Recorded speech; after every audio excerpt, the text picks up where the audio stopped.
Welcome to Al Hadi Foundation School.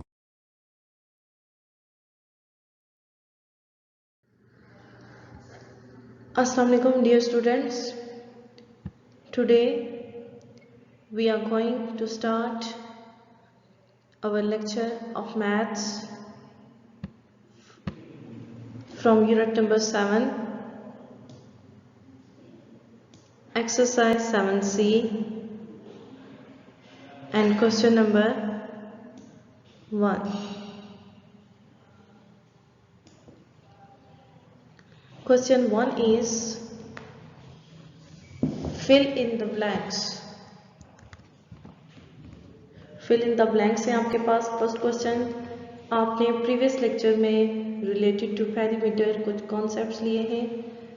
उन concepts को use करते हुए हमने इन ब्लैंक्स को फिल करना है और मज़ीद नेक्स्ट फर्दर हमने क्वेश्चंस भी सॉल्व करने हैं.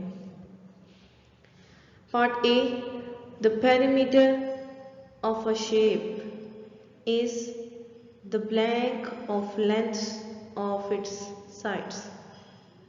पेरीमीटर किसी भी शेप की तमाम साइड की जो लेंथ होती है उसका क्या होता है? सम, प्रोडक्ट या फिर डिवाइड. तो हमने जो प्रीवियस लेक्चर्स में हमने लेक्चर्स लिए हैं उसमें हमने पढ़ा है कि पेरीमीटर जो होता है किसी भी शेप की तमाम साइड्स जो होती हैं उनकी लेंथ को आपस में ऐड करके हमें मिलता है. So the perimeter of a shape is the sum of lengths.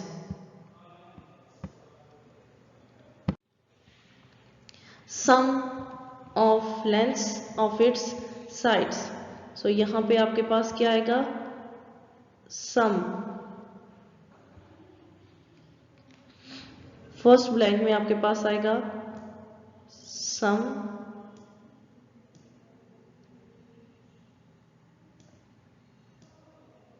यहाँ पे साथ साथ में आंसर बोलूंगी, आप वीडियोस को देखते हुए साथ उसको फिल भी कर लें.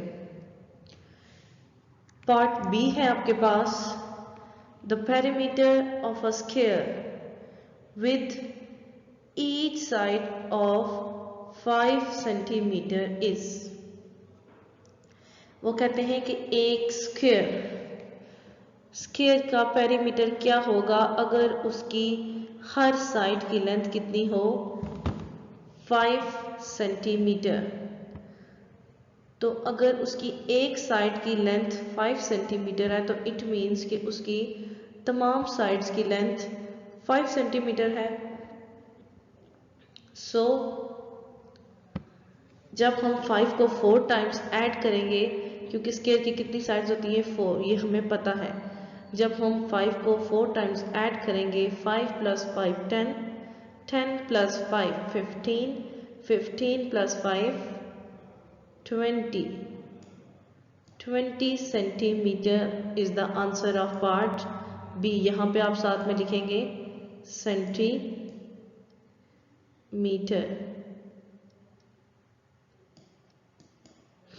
पार्ट बी का आंसर है 20 सेंटीमीटर के किसी एक स्क्वायर जिसकी हर साइड की लेंथ 5 सेंटीमीटर है उसकी टोटल पेरीमीटर क्या होगी? 20 centimetre.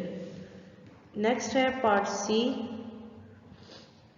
The perimeter of a triangle with each side of 3 centimetre is. एक ट्राइंगल उसकी पेरीमीटर क्या होगी अगर उसकी हर साइड की लेंथ 3 सेंटीमीटर हो. अब देखें ट्राइंगल की वो कहते हैं जितनी भी साइड्स है सब साइड्स की लेंथ 3 सेंटीमीटर है. तो ट्राइंगल की टोटल कितनी साइड्स होती हैं? 3, और 3 साइड्स की लेंथ 3 3 3 सेंटीमीटर है. सो 3 + 3 + 3 इज इक्वल टू 9 सेंटीमीटर. यहां पे क्या आएगा?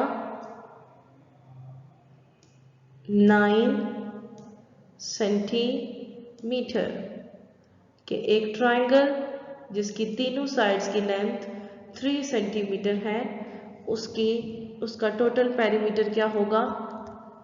9 centimeter. Part D. The perimeter of a triangle with sides 4 centimeter, 8 centimeter and 4 centimeter is blank centimeter. एक ट्राइंगल है, उस आपको पता है ट्राइंगल की 3 साइड्स होती हैं, उन्होंने 3 साइड्स की लेंथ हमें बता दी है। एक साइड की लेंथ है 4 सेंटीमीटर, दूसरी साइड की लेंथ है 8 सेंटीमीटर और तीसरी साइड की लेंथ है 4 सेंटीमीटर। तीनों वैल्यूज को ऐड करेंगे तब ही पेरीमीटर आएगा। 4 centimetre plus 8 centimetre is equal to 12 centimetre. 12 centimetre is plus 4 centimetre is equal to 16 centimetre. हमारे पास क्या आ जाएगा यहाँ पे 16 सेंटीमीटर।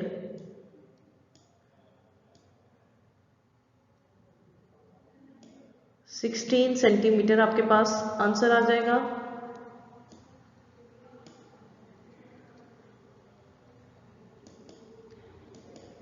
पार्ट डी का, क्योंकि आपके पास एक ट्राइंगल है और उस ट्राइंगल की 3 साइड्स हैं। एक साइड की लेंथ है 4 सेंटीमीटर, दूसरी साइड की लेंथ है 8 सेंटीमीटर और तीसरी साइड की लेंथ फिर आपके पास है 4 सेंटीमीटर। जब आप तीनों को ऐड करेंगे तो आंसर आएगा 4 centimetre 16 centimetre. Part E, the perimeter of a rectangle with sides 5 centimeter and 7 centimeter is blank centimeter। अब रेक्टेंगल अब उन्होंने रेक्टेंगल की 4 साइड्स होती हैं, उन्होंने 2 डायमेंशंस दी हैं। वाई? क्योंकि रेक्टेंगल की विड्थ आपस में सेम और लेंथ आपस में सेम। अगर 5 सेंटीमीटर आपको पता है उसकी विड्थ लेंथ से ज़्यादा होती है, सो जो ज़्यादा डायमेंशन है वो विड्थ होगी। 7 सेंटीमीटर अगर उसकी एक विड्थ गिवन है तो दूसरी विड्थ भी कितनी होगी 7 सेंटीमीटर। सो हम 7 सेंटीमीटर को 2 टाइम्स ऐड करेंगे। सेम एज अगर उसकी एक लेंथ 5 सेंटीमीटर है तो दूसरी भी कितनी होगी 5 सेंटीमीटर। 5 को भी 2 टाइम्स ऐड करेंगे। 7 प्लस 7 14, 14 प्लस 5 19, 19 प्लस 5 24। आंसर क्या आएगा आपके पास 24 सेंटीमीटर। एक रेक्टेंगल की पेरीमीटर क्या होगी 24 centimetre if their dimensions are 5 centimeter and 7 centimeter। Question 1 is completed। ये क्वेश्चन आपने अपनी बुक पे ही सॉल्व करना है। Next question number 4, measure the sides and record the perimeter of each shape। आपके पास अब डिफरेंट शेप्स गिवन होंगी, आपने उनकी तमाम साइड्स को मेजर करना होगा और फिर उसकी मेजरमेंट को ऐड करके उनकी पेरीमीटर फाइंड करनी होगी। Remember to write the units. Units mean कि आपके पास लाइंस जो होंगी उन पॉइंट्स को नेम देने हैं और उनको लाइन बना के उसकी आगे लेंथ लिखनी होगी। पार्ट ए में आपके पास है ट्राइंगल। अब आपकी बुक पे ये शेप तो बनी हुई है लेकिन उसकी लेंथ मेंशन नहीं है, तो आपने ये क्वेश्चन अपनी नोटबुक पे करने, बुक पे नहीं करने। फर्स्ट ऑफ ऑल आपने अपनी बुक पे इनकी लेंथ को मेजर करना है। लेंथ को मेजर करने के बाद उतनी ही लेंथ की उतनी ही मेजर करके आप अपनी नोटबुक पे लगाएंगे। फॉर एग्जांपल अब ये अगर एक ट्रायंगल है तो फर्स्ट ऑफ ऑल आप इसकी ये साइड ले लें। आप अपनी बुक पे बाय यूजिंग रूलर की मदद से, रूलर को यूज़ करते हुए आप इसको यहाँ पे फिक्स करें। कुछ इस तरह से फिक्स करें कि यहाँ पे आपका पॉइंट 0 हो, फिर ये पॉइंट आपका नेक्स्ट फर्दर जहाँ तक भी जाता है, 4 तक जाता है, 5 तक जाता है, वो उसका जहाँ तक वो पॉइंट एंड होगा उसको फिक्स कर लें। अब मैंने ये जो मेजरमेंट की थी, आपका एक पॉइंट 0 से स्टार्ट हो रहा था और दूसरा 4 तक जा रहा था। सो इसकी टोटल लेंथ 0 to 4 जो एंडिंग पॉइंट होता है वो उसकी टोटल लेंथ होती है। सो इसकी ये लेंथ कितनी होगी, 4 सेंटीमीटर। फिर आप उसी तरह से अपने रूलर को यहाँ पे फिक्स करें, एक तरफ उसका पॉइंट 0 फिक्स करें और दूसरे को चेक करें जहाँ तक वो जाता है उसका एंडिंग पॉइंट। इसका एंडिंग पॉइंट 0 से लेकर 3 तक आया था। सो इसकी लेंथ क्या हुई, 3 सेंटीमीटर। फिर यहाँ पे लास्ट वन आप इस पे भी रूलर को यूज़ करते हुए एक पॉइंट 0 पे फिक्स करें और दूसरे की लेंथ जहाँ तक जाती है, यहाँ पे 4 तक आई थी, 4 सेंटीमीटर, 0 to 4 जो आपका एंडिंग पॉइंट होता है। अगर आप 0 से अपने रूलर को सेट करेंगे, मीन्स के एक पॉइंट को 0 पे रखेंगे, तो आपका जो एंडिंग पॉइंट, जो दूसरा पॉइंट जहाँ पे आएगा, मीन्स के जहाँ पे वो लाइन एंड हो रही होगी, वो आपकी टोटल लेंथ बनती है। फॉर एग्जाम्पल अगर आपका यहाँ पे 0 है तो यहाँ पे आपका रूलर का जो पॉइंट आ रहा होगा, जहाँ पे लाइन ख़त्म हो रही होगी बुक पे, वहाँ पे लिखा होगा 4, तो आपकी वो लेंथ होगी 4 सेंटीमीटर। अब आप इनके लाइंस के नेम लिख लें। First of all ST, TU और SU। अब ST की लेंथ कितनी थी, 4 सेंटीमीटर, TU की लेंथ कितनी थी, 3 सेंटीमीटर, SU की लेंथ कितनी थी, 4 सेंटीमीटर। अब हमने इस शेप की तमाम साइड्स को मेजर कर लिया। अब हम इनको ऐड करेंगे to find parameter, to calculate parameter. Parameter को कैलकुलेट करने के लिए इन तीनों को हमें ऐड करना होगा। Parameter is equal to 4 centimetre plus 3 centimetre plus 4 centimetre. 4 plus 3 7, 7 plus 4 11, 11 centimeter is the answer of part A. Okay, I hope it's clear. Part B, आपके पास शेप है, इसके 4 पॉइंट्स हैं, ये शेप बनी हुई है। आपने अपनी बुक पे इसको मेजर करके उतनी ही लेंथ की लाइन अपनी नोटबुक में लगानी है और वही शेप बनानी है। फर्स्ट ऑफ ऑल आप बेशक यहाँ से स्टार्ट कर लें, अपने रूलर को उसी तरह से फिक्स करना है जैसे मैंने आपको प्रीवियस पार्ट में बताया था। एक पॉइंट आप 0 से स्टार्ट लेंगे और नेक्स्ट जहाँ तक जाएगा। अब अगर आप यहाँ पे रूलर को फिक्स करें तो यहाँ पे आपके पास हॉरिजॉन्टली आप अपने रूलर को सेट करेंगे, यहाँ पे आपके पास आएगा 0 और ये नेक्स्ट आपका जो एंडिंग जो लाइन पे होगा ना पॉइंट, वो 5 से 2 पॉइंट आगे होगा। ठीक है, मीन्स के 5 से आपके पास 2 पॉइंट आगे जाके वो लाइन ख़त्म हो जाती है। मीन्स के 5 पॉइंट, 2 पॉइंट नहीं, 5 से 7 पॉइंट्स आगे, सॉरी। ठीक है, आप उसको काउंट कर लें। वैसे जो 5 के बाद 5 पॉइंट्स आते हैं वो लाइन आपके पास थोड़ी सी बड़ी होती है, जो कि रिप्रेजेंट करती है कि यहाँ पे 0.5 हो चुके हैं। तो नेक्स्ट 2 आपके और भी आएंगे, तब ये लाइन यहाँ पे एंड हो रही होगी। मीन्स के 5 से आगे आपके 7 पॉइंट्स आए हैं। तो 0 से हमने स्टार्ट किया था, 5 से आगे 7 पॉइंट्स वो जा रही है, 5.7 सेंटीमीटर इसकी लेंथ होगी। नेक्स्ट आप इसी तरह इस लाइन को भी फिक्स करें। लाइन आपकी फिक्स्ड है, आपने इसकी मेजरमेंट कैसे करनी है, रूलर को फिक्स करें, एक को 0 पे रखें, एक कॉर्नर पे अपने रूलर का 0 फिक्स करें। नेक्स्ट फर्दर आपका दूसरा कॉर्नर उस लाइन की एंडिंग पे जहाँ तक जाता है। अब यहाँ पे आपकी जो एंडिंग हो रही थी लाइन की, वो 3 से 7 पॉइंट्स आगे थी, मीन्स के 3.7। अब आप इसकी मेजरमेंट करेंगे, यहाँ पे 0 पॉइंट आएगा। फिर आप चेक करेंगे कि जो लाइन एंड हो रही है वहाँ पे रूलर पे कौन सा पॉइंट है, वहाँ पे 2 से 5 पॉइंट्स आगे होंगे, 2.5। इसी तरह C और F की आपने मेजरमेंट करनी है।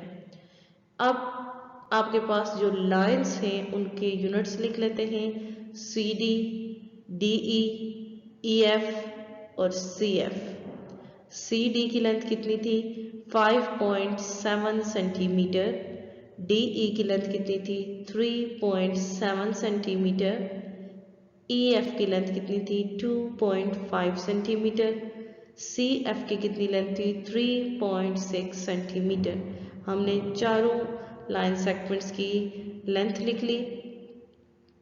आप पेरीमीटर इसका कैसे फाइंड करेंगे?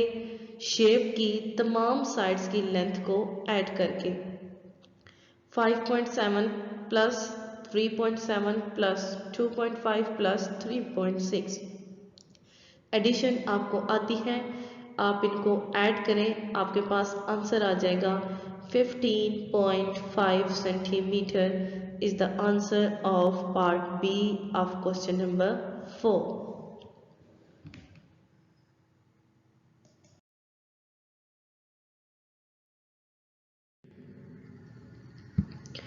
नेक्स्ट है आपके पास पार्ट सी।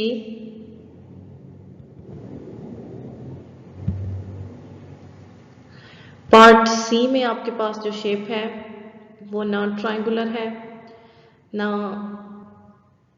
रेक्टेंगल है, ना ही स्क्वायर है। आपने जिस तरह से हमने पार्ट ए और पार्ट बी इस पेज को हम एक्सप्लेन कर चुके हैं, इस पे हमने जैसे साइड्स को मेजर किया है उसी तरह से आप भी इसकी मेजरमेंट करेंगे। फर्स्ट ऑफ ऑल हम यहाँ से स्टार्ट लेते हैं by using ruler.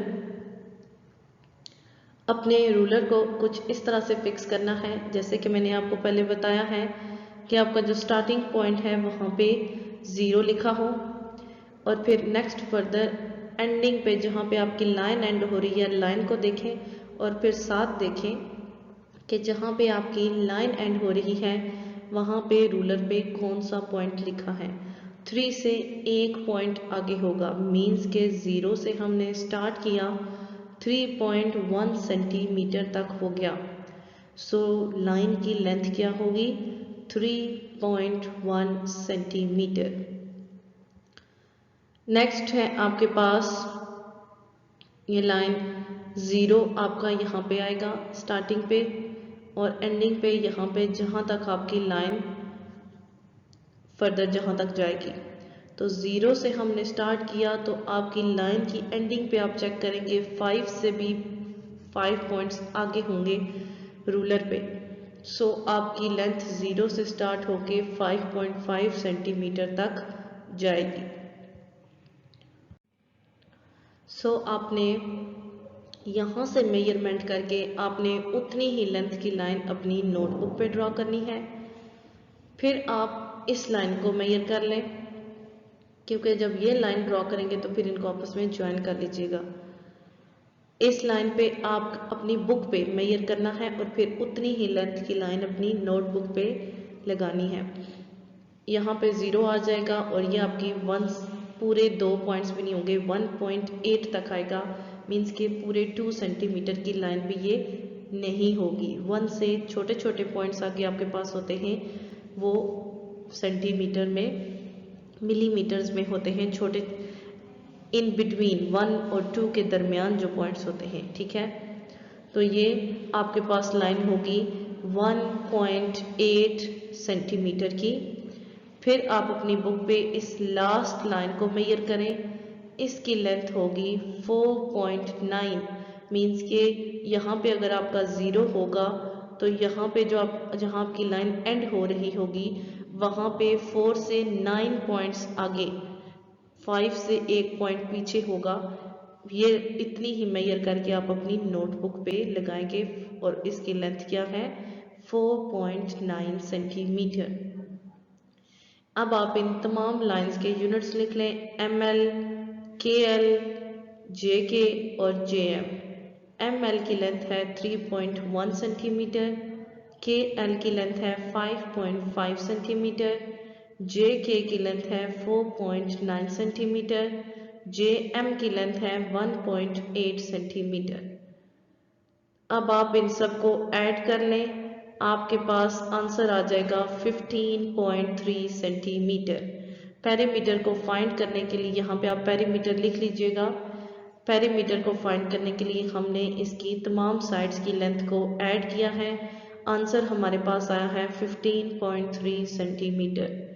Part D और पार्ट ई आपने खुद सॉल्व करने हैं, जिस तरह से आपको पार्ट ए, बी और सी सॉल्व करवाए गए हैं।